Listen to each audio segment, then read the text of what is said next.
Welcome back to another episode of the Think, Learn, Grow podcast where we focus on self improvement. That's thinking.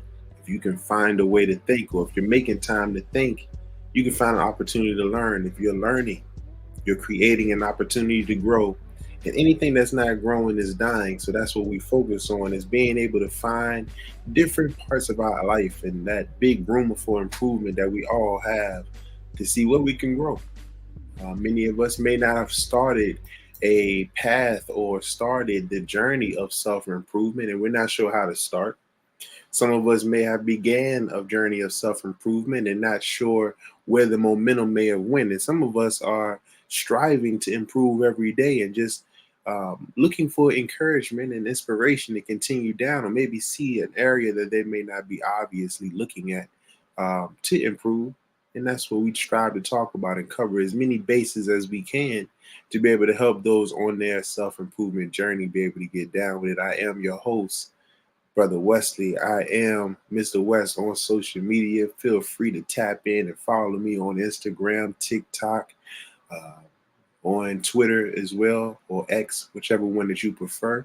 But be sure to like, comment, share, and subscribe so that you can be notified for every episode that we drop every Thursday, 8 p.m. Eastern Standard Time. Be sure to tell a friend, to tell a friend, to tell a friend to tap into the Think, Learn, Grow podcast. Again, I thank you and welcome you to another beautiful episode. This is episode 5. This is where we're speaking on the importance of emotional intelligence, not only in your professional life, but most importantly, in your personal life. Professional development does not happen if you're not developing yourself personally. In your journey of self improvement, one of the major aspects of growth is working on your emotional intelligence. What is emotional intelligence? Well, that's being aware of your emotions, being aware of your triggers, being aware of what causes you to tick, what makes you happy, what makes you sad, what makes you angry, what are those pet peeves, what are those things that cause you to feel the way that you feel, and then being able to intelligently manage those emotions so they don't affect your growth negatively, but also being able to manage those emotions so that you can harness that energy to be able to grow and do something positive with that energy as well. So we're going to get into that today. So again, sit down, get your notepad, get your pen, and take some notes. And feel free to comment within the comment section on your thoughts on what we're discussing and the input that you have, because you never know what you have to share may be needed for somebody else that is watching and tuning in as well. So let's dive right into it. So again, we want to really understand what is emotional intelligence, right? Your EQ, right? So let's break down the components of emotional intelligence. It's self-awareness, it's self-regulation, it's motivation, it's empathy, and it's social skills, right?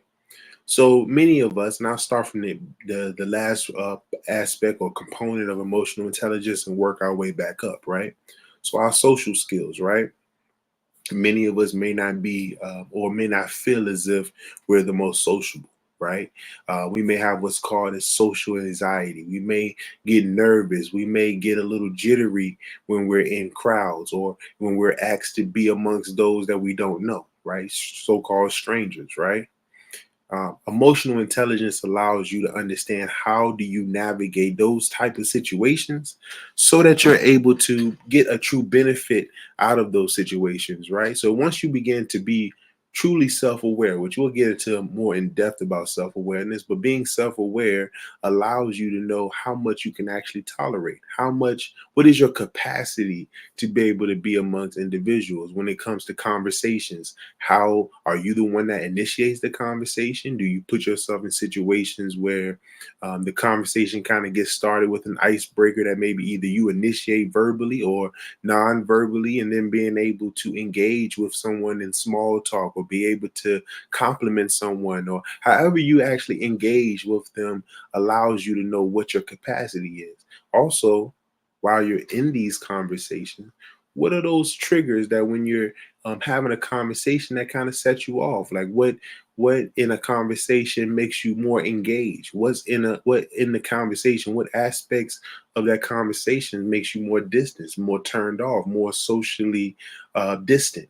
Being aware of yourself allows you to navigate and manage that conversation or manage those social interactions in a way that is not only just from a comfortable standpoint, because we know growth doesn't reside where you're comfortable at, but being able to manage your emotions when you are uncomfortable, when you're doing those things where you're stretching or striving to do things outside of your comfort zone, but yet able to still get a benefit because you're not so far out of your comfort zone from a social aspect, because you're aware of who you are and how you feel in the moment, right? So those social skills and being able to utilize your social skills, finding your strength and your weaknesses and being able to utilize them to navigate those social interactions are very important. Again, we talked about professional development doesn't happen unless you're developing as a person or personally, right? So how you engage or make friends has a lot of bearing on how you begin to network on a professional level, right? There's really no difference. The way that you make new friends is the same way you make new business associates or new business partners or being able to collaborate with others that can help you professionally. It's all the same. It's really how you look at it and the way you perceive the way that you show up personally or professionally really is the same, unless you really feel as if you will have to be someone different professionally, right? That's a conversation. Maybe we'll get into that type of conversation in another episode, a future episode, when it comes to what they call code switching or being able to turn off a certain aspect of yourself and only present a certain version of yourself in certain situations. We'll get into that. But that is also a part of emotional intelligence and knowing what it is that you're willing to show or express in certain environments or certain situations that would cause you to um, be the have or get the most benefit out of the situation for you in the moment, right? But we'll get into that in future episodes. But let's look at this next aspect of emotional intelligence, which is empathy. Being able to feel or put yourself in other people's shoes and be able to feel or relate to the emotions that they're expressing or feeling in a particular moment, right? So emotional intelligence is being able to recognize emotions of others and being able to relate to them, which is where the empathy comes in. When someone is upset, when someone is frustrated, when someone is disappointed, when someone is annoyed or irritated over a situation, being able to understand and relate to why they feel the way they feel is very intelligent as an individual, because it allows you to not continue to press that particular trigger, but allows you to help not only manage your own emotions, because you'll know, okay, let me not take this personal. If I really understand why they're frustrated or why they're angry, why they're sad or upset, at that point, I can understand what not to say. I can understand what not to do. I can understand what to do, what to say to help de escalate the situation, to help make them feel more comfortable in the situation so that their emotions can begin to get regulated, right? The same thing goes on a more positive aspect of the spectrum as well. If you see someone that is more um, upbeat or happy or joyful, at peace, then you know what not to say as well that could possibly cause them to uh, deviate or be able to descend from that higher emotional spectrum to a lower vibrating perspective or part of the spectrum as well, so that you know what to say, what to do, what not to say. It works on either end of the spectrum, right? And that's a part of emotional intelligence, being able to connect, being able to relate, being able to feel what they feel or be able to understand what they feel and be able to really validate what they feel as well. In the way that we move, in the way that we speak and engage with them is very intelligent emotionally to be able to move, and it really helps you grow, right? From a professional standpoint, when you're dealing with clients that may be upset about a product or a service that you may offer or that you may be working with, right? If you're talking about from a career perspective, when you are employed by an employee that offers a product or product or service. Having emotional intelligence, being able to empathize with them, allows you to uh, either take control of the situation and manage the conversation, manage the interaction a certain way if it's needing to be de-escalated, or if it's a situation where they're pleased with the service, being able to continue to build on that to deepen and strengthen the relationship that you have with them professionally as well. Again, it connects to the personal side of things because that's the same way it works in personal relationships as well. When you notice something is going well, you want to be able to connect from a standpoint where you understand and can observe and aware of what is going well and be able to strengthen and continue down that road. But then also being aware of what not to do that could break that bond or weaken that bond as well. Vice versa, when things are descending or things are escalated in a negative standpoint, you want to know what can you do to strengthen and resolve the conflict. What can you do to manage the frustration, be able to connect, understand, get to the root of an issue, heal that wound, and be able to know what not to do or what to do, what not to say or what to say to strengthen the bond, to recognize that you understand, you feel for them, you understand why they feel the way they feel, validating their emotions or validating their reasoning for feeling a certain emotion, but also being able to provide context to why the situation is what it is while providing a solution. A lot of times, individuals that are upset or hurt, they really want to be heard, right? And it's hard to relate to somebody that you're not listening to. It goes back to social skills as well. Being able to listen for those emotional cues, those social cues that will let you know how to move next. If you're entering a situation uh, and you're not empathetic to what is taking place, you can find yourself doing things that will ultimately either add fuel to the fire or cause that positive situation to possibly go negative because you're not relating, you're not being empathetic, you're not being understanding, you're not finding yourselves really connecting with the person that you're interacting with. And again, that is on a professional and a personal level as well. And that will ultimately either break the bond, weaken the bond, or strengthen the bond, or establish a bond between a person that you have a personal relationship or a client or a professional relationship with as well. Let's think about self regulation, right?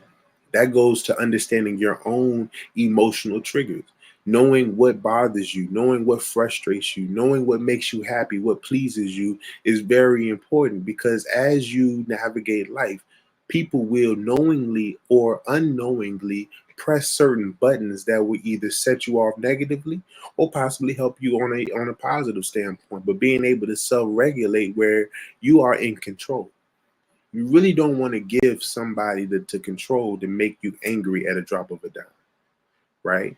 They may do something that rubs you the wrong way, but emotional intelligence will let you know that, hey, this person didn't know that that bothered me.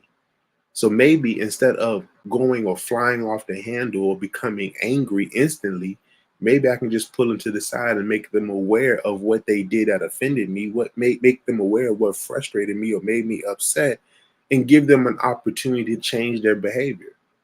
Then the next time a situation presents themselves where they could potentially do it, maybe they will self-regulate and find themselves not putting you in a situation where you could get upset.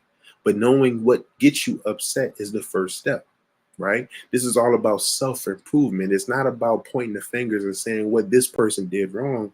Did I create an environment or create a situation where they were even aware of what could be potentially wrong in the situation so that they can make a conscious decision versus unconsciously doing something that offends you, right?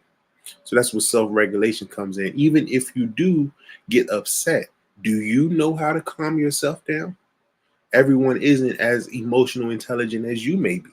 So, with that being said, are you able to get yourself calmed down or be able to regulate yourself or be able to get yourself on a level playing field, get calm when you are upset so that things do not get further out of hand?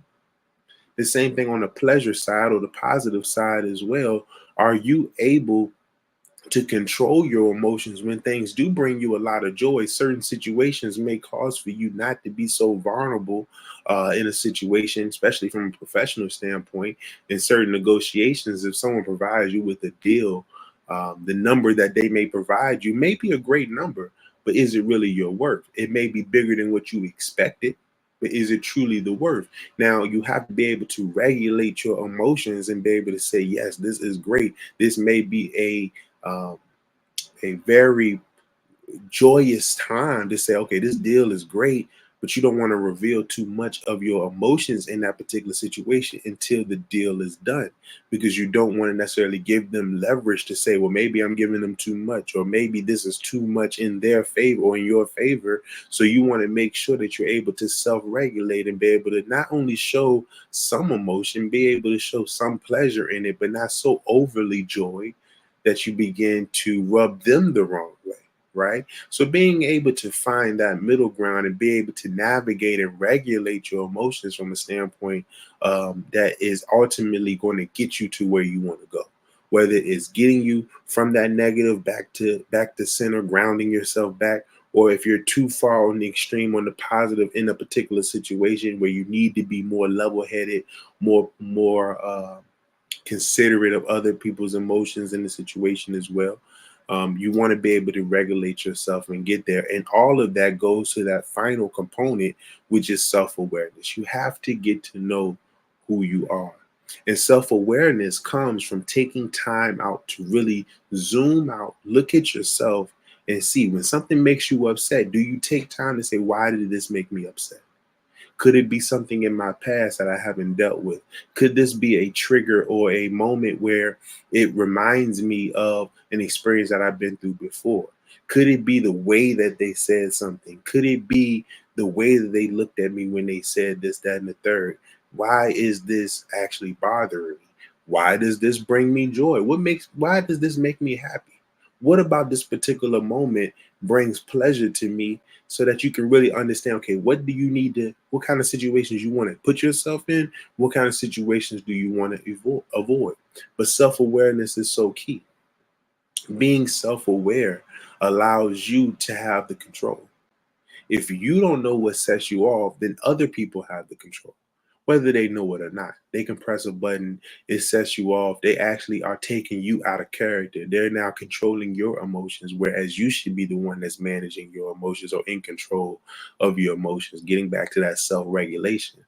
But if you're unaware of who you are and what actually sets you off in any direction, you're not able to self-regulate. You're not able to connect and relate to other people because you're so disconnected to who you are. There's no way that you can connect to someone else.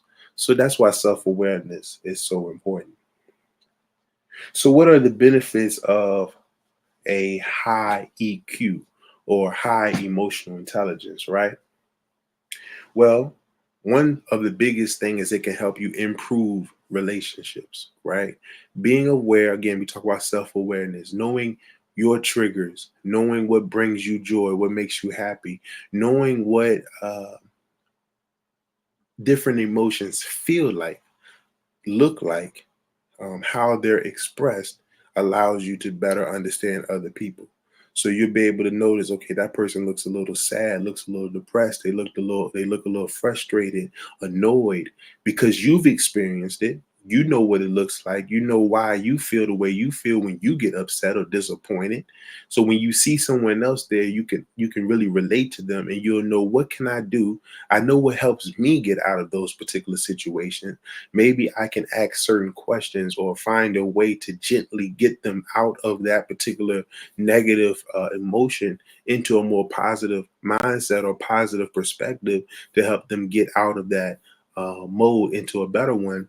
It allows you to connect with them. Someone being able to be empathetic, right? When you're able to connect with somebody, when you're able to be relatable, and be able to find a way to bond with someone and really understand why they feel or what they're going through, it allows them to be more confident and more open to you, which then allows the opportunity for connections to get deeper, to be established, or to progress further down the road as well. So they're very, having a high emotional intelligence is very good in improving relationships. Also, from a professional standpoint, career success, right?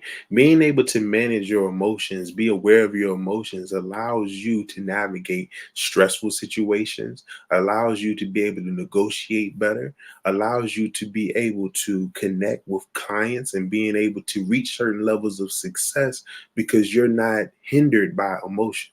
You don't get upset so easily, which ultimately can cause you either not to strive for other goals. When you get disappointed, if it puts you down so low that you don't want to get up and try again, you'll find yourself not reaching that success that you're looking for. You're not going to achieve the goals that you're looking for. So there's always an opportunity to improve. But if you're disappointed from a setback that you had, your emotions are out of whack, you won't find yourself looking to get in another situation that could potentially go that way the next time.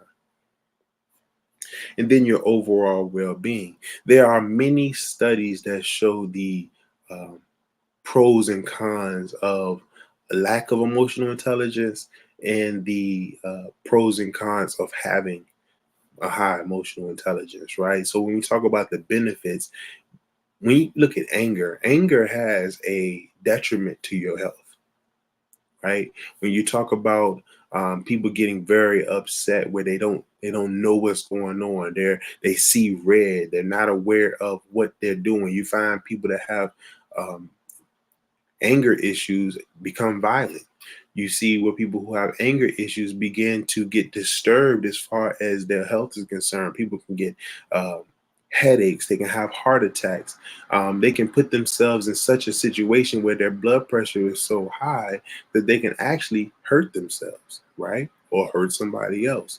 So, having emotional intelligence allows you to better regulate your health because it ultimately affects your well-being. So emotional intelligence is not just about reaching goals, it's not just about making money, it's not just about improving relationships, but ultimately it's about improving the relationship you have with yourself, right?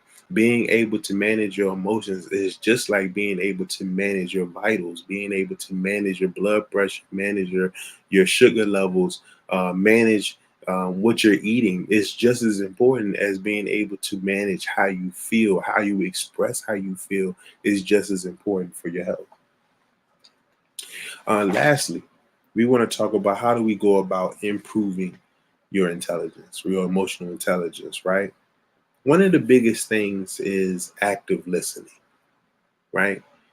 When you listen to other people express themselves, you're able to pick up on why they feel the way they feel and what they truly feel. There are some emotions that are closely associated with each other that if you aren't listening and picking up to, are they disappointed? Are they depressed? Are they stressed? Are they angry?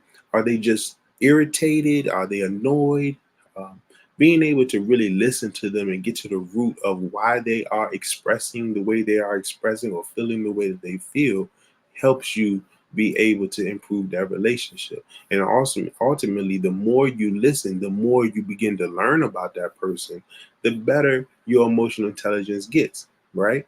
Because now you're open to seeing different aspects of how emotions are expressed. The way one person expresses anger is different from the way the next person expresses anger. Somebody may express it more overtly as far as slamming their fists on the table or yelling or screaming. Other people may internalize it, so they may get very quiet.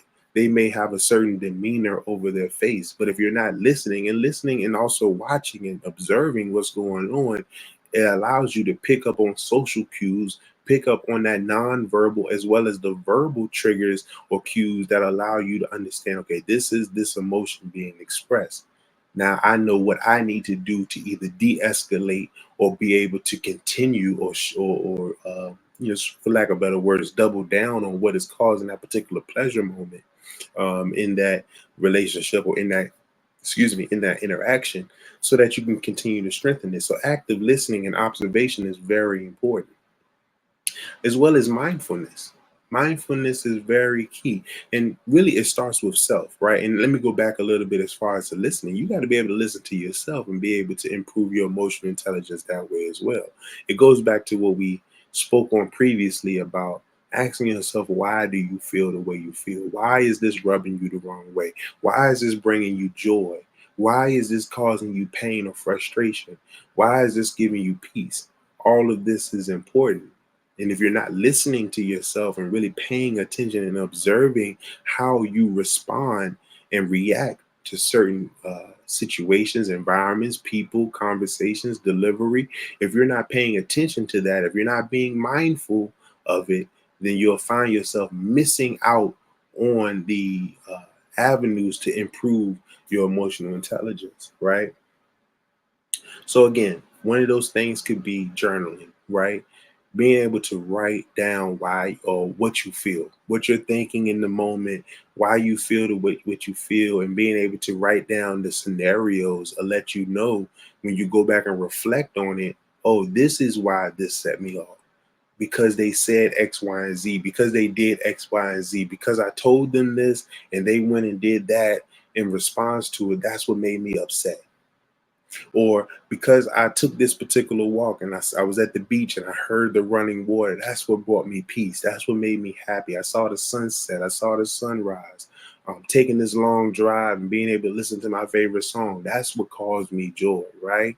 Being able to understand what it is about yourself allows you to then know what to do when you get in, when you come back to self-regulation, right? You find yourself upset. Okay, I'm upset right now. What do I need to do to get myself back down and regulated? So maybe I need to tap into reflecting on those peaceful moments, reflecting on those drives, find that right song, find those right words, or being able to read something or call somebody and know who to talk to that's going to help you get back to where you need to. That's about emotional intelligence, right? So these are ways that you can actually improve your emotional intelligence. This is why it's so important because again, there's no professional development without personal development. So if you're working on your emotional intelligence and being self-aware and knowing how to regulate your emotions, you can better navigate social interactions personally and professionally. And also using your emotional intelligence that you know about yourself, you take yourself out of the equation to be able to help someone else that may not be able to regulate their emotions because you're managing yours. You now give yourself the control and the confidence to be able to help them manage theirs because you're not reacting to them. You're responding accordingly so that you can balance out the situation. Again, when someone goes high, you know how to go low in order to bring it down to a middle ground, right? When someone is very upset and they're talking loud, you may talk a little bit lower. When someone's talking fast and irate, you may talk a little bit slower because that then makes them have to regulate and balance back out.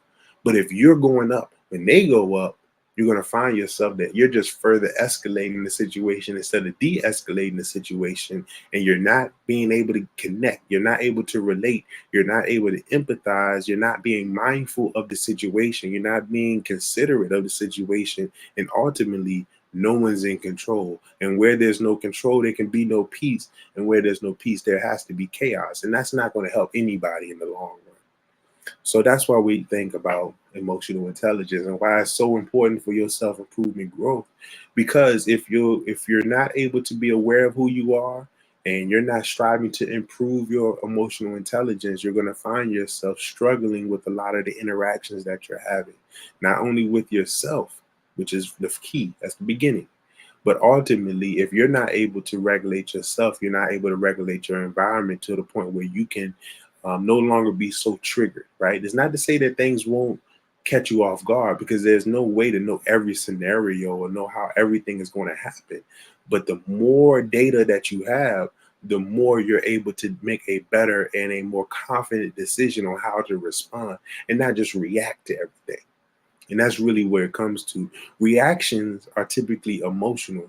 Responses come from more logic and reasoning, right? So the more data that you can take in, the more scenarios that you have to work with, excuse me, then you're able to then make better and more confident decisions, more rational decisions, so that you're not reacting to every situation that presents itself, and you're able to make a more rational decision to move out on it as well. So That's what we wanted to talk about today, the importance of emotional intelligence and being able to know what to do, when to do it, and most importantly, understanding why it's happening and what to do to respond to it versus just reacting to it. It works in your personal life. And because you're working and improving your personal life, you're ultimately going to see a benefit in your professional life as well. So, as always, tap in. This has been another episode of the Think, Learn, Grow podcast. Remember, if you're thinking, you'll find an opportunity to learn. If you're learning, you're creating an opportunity to grow. And anything is not growing is dying. That could be your emotional intelligence. If you're not getting it improved and increasing or having a higher level of emotional intelligence, ultimately your emotional intelligence is decreasing. That's going to cause your relationships to die. That's going to cause your personal success to start to decrease. So let's always look for opportunities to improve on that. And we'll talk about more about how to self-improve in our next episode. Be sure to like, comment, and subscribe to the I Am West YouTube channel and be able to tap into the Think, Learn, Grow podcast every Thursday at 8 p.m. Eastern Standard Time. Tap in, family. As always, it's your brother, Mr. West. I am Mr. West on social media. Let's tap in. Peace.